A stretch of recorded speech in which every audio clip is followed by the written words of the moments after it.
विजय तिलक, विजय तिलक, विजय तिलक, विजय तिलक, विजय तिलक, विजय तिलक, विजय। स्वागत है आपका। आप देख रहे हैं विजय तिलक। 16 जिले उत्तर प्रदेश के 59 सीटें, लगातार वहां कवरेज जारी है। बीपी गंगा पर एक सीट की तस्वीर हम आपको दिखा रहे हैं। मतदान कितना हुआ है ये भी बता रहे हैं। मेरी दो सहयोगी स्टूडियो से लगातार बनी हुई हैं, गुंजन दीक्षित डेटा सेंटर से और अनु सिंह ब्रेकिंग सेंटर से। और इस बीच एक बड़ी खबर का जल्दी से रुख कर लेते हैं। कानपुर देहात से मिल रही है। मवी मुक्ता बूथ नंबर 128 पर वोटिंग बाधित हुई है। 3 बार ईवीएम मशीन ने काम करना बंद कर दिया। बड़ी जानकारी कानपुर देहात से। पीठासीन अधिकारी पर वोटरों ने आरोप भी लगाया। भाजपा को वोट करने के लिए दबाव बनाने का आरोप यहां लोगों ने लगाया है। वहीं हंगामा देखकर रिटर्निंग ऑफिसर बूथ से बाहर निकल गए। बड़ी जानकारी। पीठासीन अधिकारी पर वोटरों ने बड़ा आरोप लगाया। कहा कि एक पार्टी विशेष के हक में दबाव बनाया गया है वोट देने का। एक और बड़ी खबर का जल्दी से रुख कर लेंगे। इस वक्त की अहम खबर झांसी के बबीना में बूथ नंबर 236 पर ईवीएम खराब होने की जानकारी है। 1 घंटे से ज्यादा का वक्त हो चुका है। ईवीएम मशीन अभी भी खराब है। बिना वोट डाले वापस जा रहे हैं मतदाता। एक तरफ मतदाताओं को लगातार वोट डालने के लिए प्रेरित किया जा रहा है, लेकिन वोटिंग मशीन खराब होने की वजह से मतदाताओं को निराश होकर बाहर जाना पड़ रहा है। तकरीबन 1 घंटे का समय हो चला है, अभी तक वोटिंग मशीन खराब है। झांसी के बबीना के बूथ नंबर 236 का यह मामला है। 1 घंटे से ज्यादा का समय हो चुका है। ईवीएम मशीन खराब है। जो लोग पहुंच रहे हैं उन्हें निराश होकर वापस लौटना पड़ रहा है। तीसरे चरण का मतदान जारी है, लेकिन अगले चरणों के लिए भी लगातार प्रचार प्रसार जारी है। लखीमपुर के बोला का रुख कर लेते हैं, जहां पर इस वक्त मुख्यमंत्री योगी आदित्यनाथ जनसभा को संबोधित कर रहे हैं। और भाइयों बहनों, इन महापुरुषों के प्रति सम्मान का भाव व्यक्त करना, विकास में भेदभाव न होना, लेकिन सुरक्षा के साथ किसी को खिलवाड़ भी नहीं करने देना। और इसीलिए आज मैं आपके बीच आया हूं। यहाँ की भाइयों बहनों, जो भी समस्या लखीमपुर खीरी की होगी, चाहे वह बाढ़ की समस्या हो या फिर इन क्षेत्रों से जुड़ी हुई अन्य समस्याएं, चाहे वह गवर्नमेंट ग्रांट एक्ट की भूमि से संबंधित मामला हो या फिर भाइयों बहनों यहाँ की सुहेली नदी या फिर अन्य नदियों के डिसिल्टिंग का कार्य, हमने तो लगभग 2 दर्जन नदियों को पुनर्जीवित किया है प्रदेश में पिछले 5 साल के अंदर। पीलीभीत से गोमती नदी निकलती है, उद्गम स्थल पर ही सूख गई थी, आज वहां पर पानी निकल आया है। गोमती नदी एक बार फिर से विरल हो चुकी है और सुहेली नदी समेत हर नदी को फिर से हम लोग उसके मूल स्वरूप में लाने का कार्य भी करेंगे। बाढ़ की समस्या का स्थायी समाधान भी निकालेंगे। और भाइयों बहनों, हमारे दोनों विधायकों को चुनाव जिता करके भेजे। राजेंद्र गिरी स्मारक स्टेडियम को भी भव्य स्वरूप देने के लिए राज्य सरकार इसमें भी मदद करेगी, जिससे यहाँ के नौजवानों के लिए खेल कूद की व्यवस्था को आगे बढ़ाने का काम किया जा सकेगा। और भाइयों बहनों, अब तो हम लोग धामों के पुनरुद्धार का भी कार्य करेंगे। और मैं तो कहूंगा नरेंद्र गिरी जी से, गोला गोकर्णनाथ जी का भी एक भव्य प्रस्ताव तैयार करिए। जैसे काशी में बाबा विश्वनाथ धाम का भव्य निर्माण प्रधानमंत्री मोदी जी के नेतृत्व में हुआ है, ऐसे ही बाबा गोला गोकर्णनाथ के भी भव्य यहाँ पर धाम का निर्माण होना चाहिए। इसमें सरकार भरपूर सहयोग करेगी। यह आह्वान करते हुए मैं एक बार फिर से गोला और परिया के आप सभी मतदाताओं से भारतीय जनता पार्टी की सरकार बनाने में अपना योगदान देने की अपील करने के लिए आया हूं। भाइयों बहनों, आप सभी भारतीय जनता पार्टी को वोट देंगे? सभी लोग भाइयों बहनों, वोट तब जब चुनाव के दिन पहले मतदान और फिर जलपान, पहले मतदान। सभी लोग सहमत हैं? सभी लोग देंगे? दोनों लोग विधायक बन करके यहां से जाएंगे, मैं निश्चित होकर के जाऊं? सभी लोगों से दोनों हाथ ला करके मेरे साथ बोलेंगे, भारत माता की, भारत माता की, भारत माता। तो मुख्यमंत्री योगी आदित्यनाथ को आप सुन रहे थे। अगले चरण के चुनावों के लिए अब पूरी तरीके से प्रचार प्रसार शुरू हो चुका है और दिग्गज अब मैदान में हैं और इसी कड़ी में लखीमपुर के गोला से संबोधित कर रहे थे मुख्यमंत्री योगी आदित्यनाथ। इस बीच तीसरे चरण के चुनाव के लिए मतदान जारी है। एक तस्वीर हम आपको दिखा रहे हैं। तेज प्रताप यादव और उनकी पत्नी राजलक्ष्मी ने भी अपना वोट कास्ट किया। अखिलेश के परिवार के अन्य लोगों ने भी वोट डाला। UP bureau chief Viresh Pandey ने इनसे खास बातचीत की। आइए आपको सुनवाते हैं।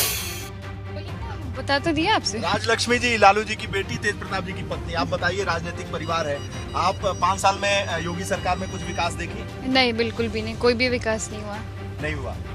तो तेज प्रताप जी के पास पूरी जिम्मेदारी थी? जी, पूरा चुनाव उन्होंने लड़ाया है? जी बिल्कुल, और समाजवादी पार्टी की सरकार बनने वाली है। तो आपने तो तेज प्रताप जी कहते हैं कि राजलक्ष्मी बहुत ध्यान रखती हैं, मैं चुनाव में लगा रहता हूँ तो पूरा खाना वाना बना के पहले दे देती हूँ। हाँ बिल्कुल है? हाँ पूरा ख्याल रखती है? जी। अच्छा, तो लालू जी ने खाना बनवाना सिखाया था क्या? हाँ, पापा ने ही बनाना सिखाया इतना था। पढ़ाई तो आप लोगों को नहीं, पापा बहुत अच्छा खाना बनाते हैं, मैंने उन्हीं से सीखा। अच्छा बनाते हैं, हम लोगों को भी खिलाया उन्होंने। हाँ, कई वो बार सबको हम लोग खिलाते साथ। दिल्ली में घर पे खाए हैं वहाँ। हाँ, मतदान का विषय क्या रहा? बहुत ही बढ़िया, और समाजवादी पार्टी सरकार बनाने वाली है। बिहार में काबा तो यूपी में काबा। क्या सरकार अच्छी चली नहीं होगी जी? नहीं, बहुत ही बकवास। अच्छा, आप ये बताइए, अच्छा आपने मतदान कर लिया, क्या लग रहा है, क्या माहौल लग रहा है मैम? अखिलेश यादव की सरकार बनने वाली है। बस अखिलेश जी की सरकार, अखिलेश सरकार राजलक्ष्मी सीएम बनेंगे वो। दोबारा सीएम बनेंगे? बिल्कुल बनेंगे, और उनके जैसे सीएम की जरूरत है उत्तर प्रदेश को। अच्छा, आज सुबह कुछ बात बिहार हुई के चुनाव से यूपी चुनाव कैसा लग रहा? शायद आप लोगों से पूछना नहीं पड़ेगा कि वोट कहाँ नहीं, गया। आज वो बहुत बिजी थे तो कोई अभी बात नहीं हुई आज की बातचीत नहीं हो पाई, लेकिन प्रताप जी के पास सारी जिम्मेदारी। चुनाव लड़ रहे हैं। हाँ बिल्कुल तेज प्रताप जी ने पूरा चुनाव लड़ाया है। बिल्कुल। वो आप तीसरे चरण में 59 सीटों पर हैं। पिछली बार बीजेपी ने आपके गढ़ को भेज दिया था, इस बार क्या लग रहा है आप लोगों को? इस बार सपा सरकार बनेगी। समाजवादी पार्टी की। मैम, आप लोग भी वोट कर चुके हैं। अभिलाषा जी, क्या कहना आज के दिन के लिए? बस बहुत हो चुका है ना, योगी सरकार जा रही है, अखिलेश भैया आ रहे हैं। अच्छी सरकार आ रही जी है। जी, के साथ। बिल्कुल कॉन्फिडेंस, पूरे पूरे कॉन्फिडेंस के साथ। अच्छा, जी, क्या जा रही है? आ रही है बाकी सरकार। अच्छा, आप बताइए हाँ जी, किस आधार पे मतदान किया आपने? मैंने विकास के लिए जो अखिलेश भैया ही कर सकते हैं बस। अच्छा, हाँ तो इस सरकार में विकास हुआ ना योगी जी? हाँ जी, हुआ है। योगी जी की सरकार में नहीं हुआ। नहीं हुआ? नहीं। अच्छा, पहले आपने कहा और अखिलेश भैया की सरकार में विकास होगा पूरा? हाँ होगा। आपका वोट हो हाँ। चुका तो आप बताइए, आज सैफई का तो बहुत विकास हुआ है, और कहाँ का विकास चाहिए? नेताजी की। अच्छा, अखिलेश जी भी चुनावी रेस में है इस आप बार। बताइए। इस बार कितना कड़ा मुकाबला है, क्या लग रहा है आप लोगों को? एक मिनट, मुझे सही मुकाबला कुछ कड़ा है? नहीं। किसी मुकाबले में मान रही है? हाँ, किसको? अखिलेश भैया ही जीतेंगे वैसे। अखिलेश भैया मुकाबले में है? हाँ जी, कौन चीफ मिनिस्टर कौन बन रहा है इस बार, क्या लग रहा है आप लोगों को? अखिलेश यादव। कुछ टफ अखिलेश है यादव। पिछली बार की अपेक्षा इस बार नहीं। चुनाव कुछ टफ है? No doubt. नहीं। नो। अब चाचा एक हो गए शिवपाल जी, तो ठीक रहा ना सब? हाँ जी, सरकार बनेगी, हाँ। और इस बात में कोई भी शक नहीं है कि उनके बराबर के मुकाबले में कोई भी नहीं है, टक्कर में कोई है ही नहीं उनके में। बंगाल में कोई मुकाबला नहीं है भाई। देखिए, मुलायम परिवार पर सभी की निगाहें टिकी हुई हैं और चलिए आपको सुनवा देते हैं कि डिम्पल यादव से जब जनता ऐसी सरकार को हटाना चाहती है जिसने पिछले 5 सालों में जनता को कुछ नहीं दिया है, और जो युवाओं के अरमान थे, जो उनकी आशाएं थी, उन सबको ख़त्म करने का एक तरीके से काम किया है। तो मैं समझती हूँ जनता तैयार है एक नई सरकार लाने के लिए। तो महिला सुरक्षा का बहुत बड़ा मुद्दा बना रही है योगी सरकार की, हमने महिलाओं की सुरक्षा दी है। आप भी तो 2017 के जब चुनाव हुए थे और एनसीआरबी के जो आंकड़े आए थे, मुझे अच्छी तरह से याद है। जब न्यूज़पेपर में निकला था, वो मैं न्यूज़पेपर लेके मैंने प्रचार किया था कि एनसीआरबी के आंकड़ों के मुताबिक महिलाओं के संग जो जघन्य अपराध हुए हैं वो कम हुए हैं समाजवादी सरकार में। और आज आप वही रिपोर्ट उठा लेंगे, एनसीआरबी के आंकड़ों की आज की रिपोर्ट, तो उसमें लिखा गया है कि महिलाओं के ऊपर जघन्य अपराध बढ़े हैं। तो मैं समझती हूँ आंकड़ों को आप उठा के देखेंगे तो लगातार इसमें बढ़ोतरी हुई है। और समाजवादी सरकार ने तो डायल 100 ऐसी सेवा दी थी, 1090 ऐसी सेवाएं दी थी, और इसमें और भी चीज़ें इंक्लूड की गई है हमारे मैनिफेस्टो में। आने वाले समय में देखेंगे हम महिलाओं के लिए कितना काम करेंगे। योगी जी कहते हैं या भाजपा कह रही है कि हम गर्मी शांत कर देंगे, शिमला बना देंगे। नहीं, ये तो नई नई टैगलाइंस लेके आते हैं। जिन्होंने काम नहीं किया है वो इसी तरह की बातें करेंगे, लेकिन जनता तैयार है सब करने, सही करने के लिए। बुलडोजर से कितनी सहमत है?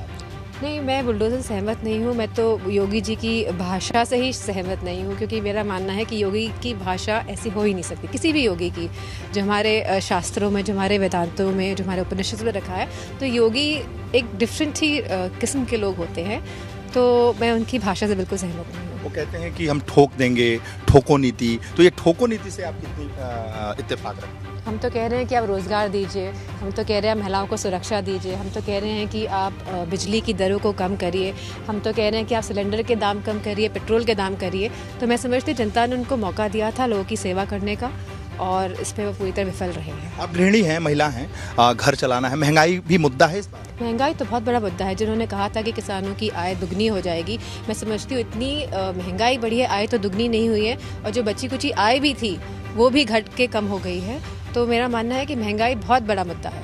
अखिलेश जी कह रहे हैं कि इस बार सरसों का तेल ले लीजिए, चाहे खाद्य पदार्थ ले लीजिए, दालें ले लीजिए, जो चाहिए, खाली गेहूं और चावल से काम नहीं चल सकता है। तो किसान भी एक मुद्दा रहा है, किसानों के बीच में आप जाती रही हैं, कई बार हमने देखा। नहीं, मुद्दा तो है ही किसानों का। जिन 700 किसानों ने अपनी जान गंवाई है, जो आंदोलन चला है, और इन लोगों को जानों की अहमियत नहीं है। तो ये जो ध्रुवीकरण की बात होती है कि केवल जागरूक हो गए, कोई ध्रुवीकरण नहीं हो रहा है। जनता ऐसी सरकार चाहती है जो लोगों को आगे लेके जाने की बात करे, ना कि लोगों को 100 साल 200 साल पछाड़, लाइक सोच में बदलाव आ रहा है लोगों की। आप महिला हैं, पर्दे की बात हो रही है, बुर्के की बात हो रही है, हिजाब की बात। मेरा मानना है कि हमारे संविधान की बात होनी चाहिए। जो संविधान में लिखा है वही सही है, और उसी के अकॉर्डिंग हमारा देश चलना चाहिए आगे। और ये जो बुर्का, हिजाब, पर्दा, ये सब मैं समझती हूँ चुनावी मुद्दे हैं। इनको चुनावी मुद्दे बनाए जा रहे हैं इस समय, क्योंकि बौखला गए हैं भाजपा के लोग। तो ये बताइए कितनी सीटें आएँ? राष्ट्रीय अध्यक्ष जी ने कहा है 400 सीटें आएंगी, तो आने वाला समय 10 तारीख को पता चलेगा। आखिरी सवाल है कि अखिलेश यादव अकेले समाजवादी पार्टी से, और इस बार तो आप भी चुनाव प्रचार में नहीं निकली, पिछली बार तो निकली। बहुत प्रचार चल रहा है। आपको मुझे लगता है ग्राउंड लेवल में बात करनी चाहिए कि कितने नेता और अलग अलग पार्टियों से गठबंधन हुआ है, सब अपना काम कर रहे हैं, बहुत अच्छी तरह से अपना काम कर रहे हैं, और जब चुनाव नतीजे आएंगे तब आप बताइए। 2017 में आप प्रचार कर रहे हैं? हाँ, तो अभी हमारे पास बहुत लोग हैं, आने वाले समय में प्रचार करेंगे। अच्छा, आखिरी सवाल कि अखिलेश जी के खिलाफ मोदी जी हैं, नड्डा जी हैं, अमित शाह जी हैं, योगी हैं, स्वतंत्र देव हैं, सुनील बंसल हैं, पूरी टीम है, कैसे पार पाएंगे? जनता अखिलेश जी के साथ है, पूरी जनता। और काफ़ी बाहरी लोग आके प्रचार कर रहे हैं, झूठे प्रचार हो रहे हैं पिछले 10 सालों से। लेकिन आज जो हालत, जो स्थिति उत्तर प्रदेश की युवाओं की है, महिलाओं की है, किसानों की है, गृहिणियों की है, वह लोग समझ रहे हैं, जागरूक हैं, और मुझे पूरी उम्मीद है, मैं आप लोग के चैनल से सबसे अपील करूंगी कि जाके वोट करें। डिम्पल यादव को सुना आपने, और मैं आपको दिखाऊंगा, ये टीना है, और टीना अखिलेश जी की बेटी हैं और बहुत एक्टिव रहती हैं। टीना, आप बताइए, आज मतदान हो रहा है, आपने मतदान तो नहीं किया होगा, अभी उम्र नहीं हुई है, लेकिन आप एक्टिव रहती हैं ट्विटर पे, तो अच्छा, तो वो मसले क्या है, किस मुद्दे पे चुनाव हो रहा है? नौकरियाँ नहीं, डेवलपमेंट। अच्छा, लड़कियों की सुरक्षा कितना बहुत बड़ा। हाँ, लेकिन योगी राज में नहीं है। योगी जी ने कुछ किया? अच्छा, राजलक्ष्मी जी, एक सवाल, पॉलिटिकल खानदान से सवाल ये है कि आज अखिलेश जी में युवा जो हैं, महिलाएं हैं, वो क्या देख रहे हैं? अखिलेश जी, ठीक है। राजलक्ष्मी, टीना अपने कुत्ते को, ये कौन सा कुत्ता है? ये बड़ा खतरनाक टाइप का लग रहा है टीना। तो धर्मेंद्र जी भी हैं हमारे साथ। धर्मेंद्र, हमारे तो हो ही चुका है। धर्मेंद्र जी, मतदान जो है वो किस मुद्दे पे चल रहा है अभी लगातार? मतदान केवल बीजेपी को हटाने और समाजवादी पार्टी को लाने के मुद्दे पे, और जिस तरह से बीजेपी से लोग निराश हुए हैं, समाजवादी पार्टी से लोगों की उम्मीदें हैं, एक तरफा समर्थन समाजवादियों को मिल रहा है। वोटिंग परसेंटेज आ चुका है 1 बजे तक का। हाथरस जिले में 1 बजे तक 36.61% मतदान हुआ है। हाथरस जिले में 3 सीटों पर मतदान जारी है।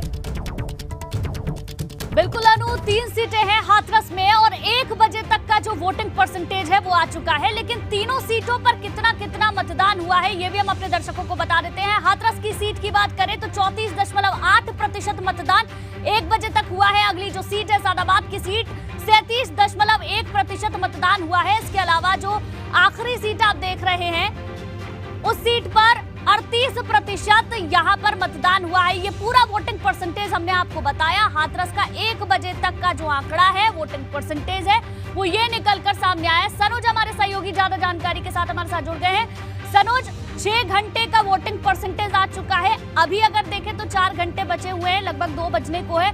ऐसे में अभी क्या तस्वीर वहां से दिख रही है? देखिए, मतदाताओं में भारी उत्साह देखने को मिल रहा है। इस वक्त मैं खड़ा हूं उस हाथरस में जो काका हाथरसी की धरती कही जाती है, और काका हाथरसी ने कहा था मन मैला तन उजला, मन मैला तन उजला, भाषण लच्छेदार, ऊपर सत्याकार है भीतर भ्रष्टाचार। अब सत्याकार किसके साथ है ये पब्लिक तय करेगी। ये देख लीजिए कि ये आधी आबादी है लेकिन पूरा काम कर रही है। सुबह से ही इसी तरीके से इस मतदान केंद्र पर यह है सादत विधानसभा का जनता इंटर कॉलेज, और जनता इंटर कॉलेज पे सुबह से ही आप देखिए मतदाताओं का उत्साह वाकई देखने लायक है। लोकतंत्र के महापर्व पर आहुति देने के लिए बड़ी संख्या में जो महिलाएं हैं वो आपको यहाँ नजर आ जाएंगी। सुबह से ही यहाँ भीड़ छटने का नाम नहीं ले रही है। जैसे जैसे वक्त बीतता जा रहा है वैसे लौटेंगे आपके पास हम, और मतदाताओं के दिल में क्या है, उनके मुद्दे क्या हैं, ये जरूर आपके जरिए हम समझेंगे। अवधेश भी मुझे फ्रेम में नजर आ रहे हैं, वो भी झांसी से पल पल की अपडेट्स हम तक पहुंचा रहे हैं। अवधेश, आपके पास भी आएंगे।